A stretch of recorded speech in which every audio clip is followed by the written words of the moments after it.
गाजियाबाद में ज्ञानपीठ केंद्र के प्रांगण में उद्यानचल यदुवंश कल्याण समिति गाजियाबाद द्वारा गोवर्धन पूजा महोत्सव का आयोजन किया गया।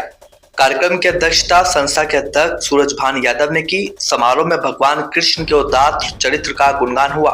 मंच संचालन कृष्णानंद यादव ने किया। छात्र छात्राओं नन्हे मुन्नों ने सांस्कृतिक कार्यक्रम प्रस्तुत किए। कार्यक्रम को एस प्रसाद, डॉक्टर सरोज यादव, ऋषिका प्रकाश, श्रीनिवास, अजीत यादव, विनोद यादव, भानु प्रकाश यादव, धर्मेंद्र यादव ने भी संबोधित किया। भगवान कृष्ण की जय के उद्घोष से आकाश गूंज उठा। आयोजन में विश्वनाथ यादव ने महत्वपूर्ण भूमिका निभाई। भगवान कृष्ण की पूजा अर्चना में सभी लोग शामिल हुए। आरती गान कर भोजन भंडारे में प्रसाद ग्रहण किया। कार्यक्रम को संबोधित करते हुए लोक शिक्षण अभियान ट्रस्ट के संस्थापक अध्यक्ष राम दुलार यादव ने कहा कि भगवान कृष्ण ने अधर्म, असत्य, अज्ञान, अहंकार का विनाश कर ज्ञान, सत्कर्म, सत्य, नैतिक मार्ग पर चलने की प्रेरणा दी।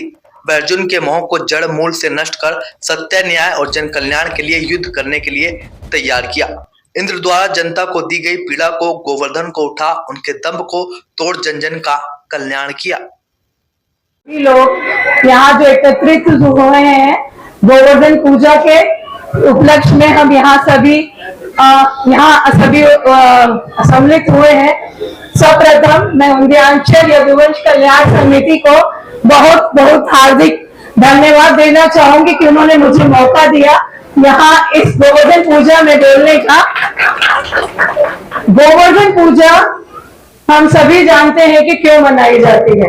दिवाली के अगले दिन मनाई जाती है, लेकिन इस बार कुछ ऐसा रहा कि अमावस्या हमारे यहाँ 2 दिन पड़ गई, तो इसलिए हमारे बीच में 1 दिन का गैप आ गया। लेकिन फिर भी ये जो हमारे बीच में जो देख रही हो कि बहुत लोग सम्मिलित हुए हैं, ये उत्साह, ये सभी के चेहरों पे जो खुशी दिखाई दे रही है कि गोवर्धन पूजा को हम यहाँ पर इस ज्ञानपीठ में, जो हमारे बाबूजी ने यहाँ बड़े संघर्षों के साथ बनाए, यहाँ न जाने कितने सालों से कितने कार्यक्रम बाबूजी करते आए हैं। आप जैसे लोगों ने जो है उनका इतना उत्साह बढ़ाया है। तो पहले सर्वप्रथम मैं बात करूंगी कि ये गोवर्धन क्यों मनाया जाता है। गोवर्धन हमें यह सिखाता है कि जब ब्रज में अराजकता थी और इंद्रदेव रुष्ट हो गए थे, तो उन्होंने इतना बारिश किया क्योंकि उनको उस चीज का घमंड आ गया था कि देख हमसे ऊपर कोई भी नहीं है। तो इतनी बारिश थी वहां पर कि जो ब्रजवासी थे, जो मवेशी थे, जो वहां पर जितने भी जीव जंतु थे, वो बहुत परेशान हो गए। तो वो कृष्ण जी के पास जाते हैं, उनसे मदद मांगते हैं कि ये अगर ये वर्षा नहीं रुकी तो हम लोगों को क्या होगा, हम सब लोग विनाश के काल में विनाश हो जाएगा हम लोगों का, हम लोग जीवित नहीं रहेंगे।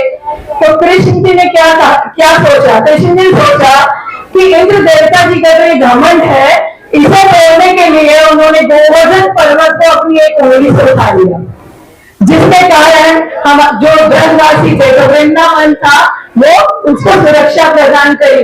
तो कृष्ण भगवान जी कहते हैं कि आज से आप लोग इस गोवर्धन पर्वत की पूजा करें। तो तभी काल से हम जो लोग हैं, हम सारे जो लोग हैं, तभी से हम इस गोवर्धन पूजा को मनाते हैं। तो ये हमें ये सिखाता है कि जो क्या सीखते हैं हम इससे। आप बता सकते हैं कि इससे क्या सीखा हमने? कोई भी ये शिक्षिका या यू बताइए, आइए बेटा।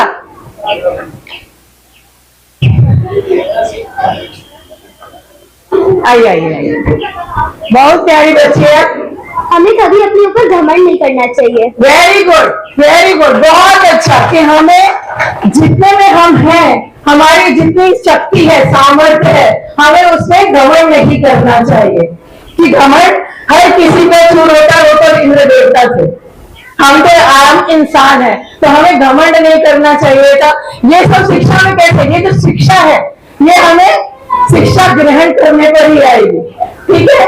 तो हम शिक्षा को हमें इतना फैलाना है। आज ये बच्ची देखो, मैंने जरा सी कहानी बताई और उसके पास उत्तर था। तो ये कैसे हुआ? ये शिक्षा से हुआ है। जब हमारे जब हमारे बच्चे, हमारी बेटियां, हमारी माएं, हमारी बहनें जब आगे बढ़ेंगी, आगे बढ़ेंगी, तो वो पीढ़ियों को मजबूत करेंगी। तो इसलिए हमें शिक्षा को बढ़ावा देना है, हमें हर किसी इंसान को शिक्षित करने का एक उद्देश्य लेना है। जो मेरे बाबू जी ने किया है, उन्होंने अपने जीवन काल में जितना भी संघर्ष किया है शिक्षा के लिए किया है।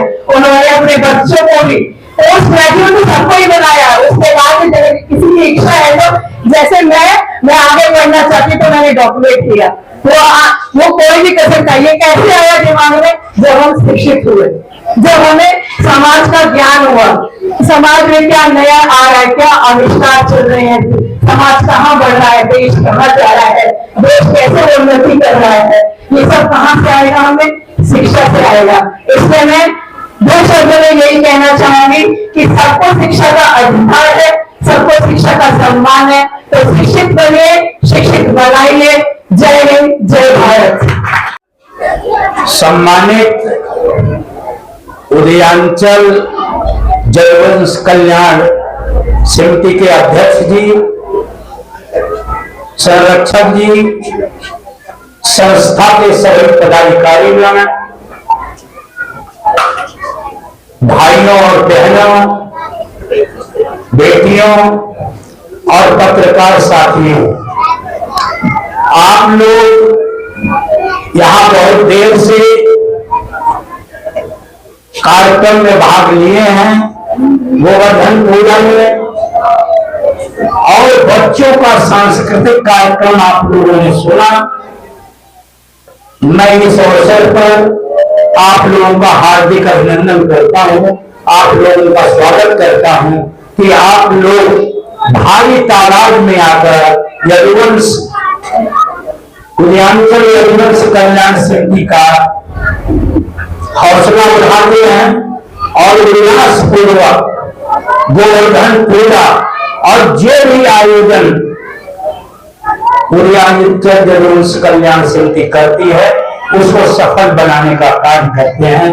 आप लोग पुनः अभिनंदन के पात्र हैं और लगातार मैं आप लोगों का अभिनंदन करता हूं और आप लोगों से यह निवेदन भी करता हूं कि आपकी ही ताकत से उदयांचल यदुवंश कल्याण समिति रात दिन दूरी और चौड़ी उन्नति कर रही है। पूरे गाजियाबाद में इसका प्रसार और प्रचार हो रहा है और पूरे देश में इसका प्रचार और प्रसार आपकी ताकत से करना है। आप लोग तन और मन और धन से इनकी मदद करिए जिससे यह आगे अपना सांस्कृतिक कार्यक्रम के साथ साथ जो देश के अंदर पाखंड है, जो रूढ़िवाद है और जो यहाँ नफरत का वातावरण है, जो अन्याय है और अत्याचार है, उससे निजात दिलवाने के लिए ये हर जगह जाकर लोगों में जागरूकता पैदा करें। आज गोवर्धन पूजा है और भगवान कृष्ण ने जन जन के लिए गोवर्धन पर्वत को उठाया था।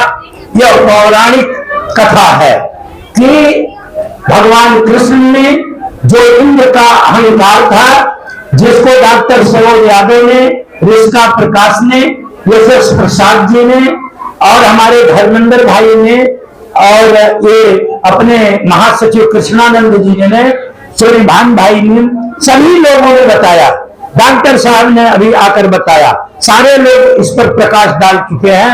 मैं इतना कहना चाहता हूं कि भगवान कृष्ण ने गीता में लगातार कहा है कि परित्राणाय साधूनाम विनाशाय च दुष्कृताम, परित्राणाय साधूनाम विनाशाय च दुष्कृताम और धर्म स्थापनार्थाय संभवान जुगे जुगे।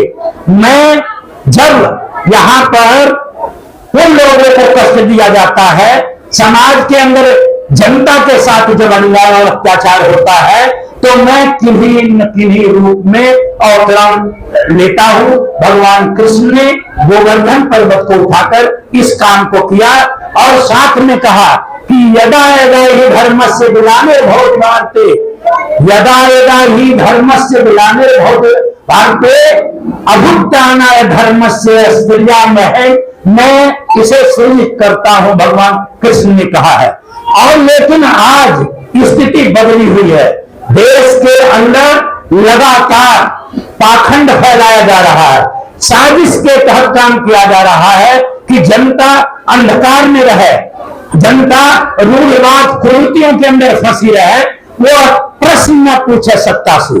अगर वो शिक्षित हो गई, उसकी अज्ञानता अगर दूर हो गई और वो जानने लगी अगर, तो वो प्रश्न पूछेगी, और प्रश्न पूछेगी तो उसका जवाब आज की सत्ता के पास नहीं है। इसलिए वह शिक्षा को भी कमजोर करना चाह रहे हैं और स्वास्थ्य में भी कमजोर करना चाह रहे हैं। इस देश के अंदर गरीबी को रखना चाहते हैं जिससे लोग शिक्षित ना हो सके।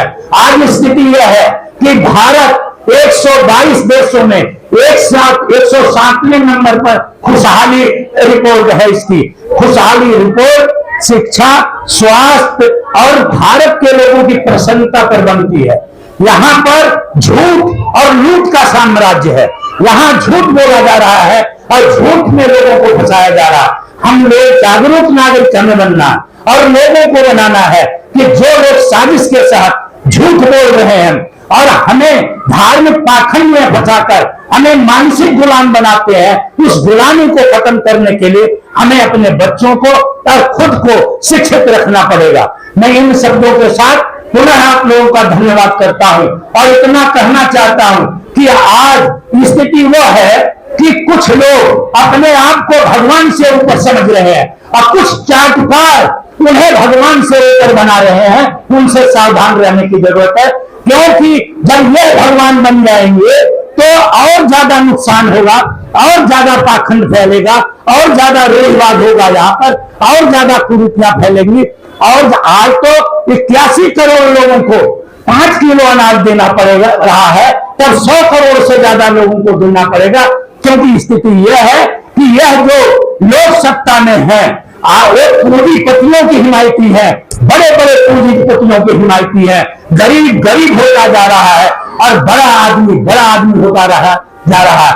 यहाँ महंगाई चरम सीमा पर है और यहाँ पर बेरोजगारी बढ़ती जा रही है और शिक्षा कमजोर होती जा रही है। ये साजिश है कि जो पीछे लोग हैं, जो पिछड़े लोग हैं, जो अति पिछड़े हैं, जो गरीब हैं, चाहे वो किसी जात के हैं, उन लोगों को रोको और बड़े से बड़े लोगों को, जो बड़े पूंजीपति 315 अरबपति हो गए इस देश के अंदर। विश्व में 315 अरबपति नहीं है, केवल पूंजीपतियों के लिए यहाँ काम हो रहा है। इससे भी सावधान रहने की जरूरत है। हम पूजा पाठ करें, ध्यान करें, लेकिन दृष्टि हमारी दिल्ली पर रहनी चाहिए, जो हमें अधिकार देती है, संविधान देती है। संविधान की रक्षा के लिए हमें लगातार प्रयत्न करना चाहिए। बहुत बहुत आप लोगों का धन्यवाद करता हूं।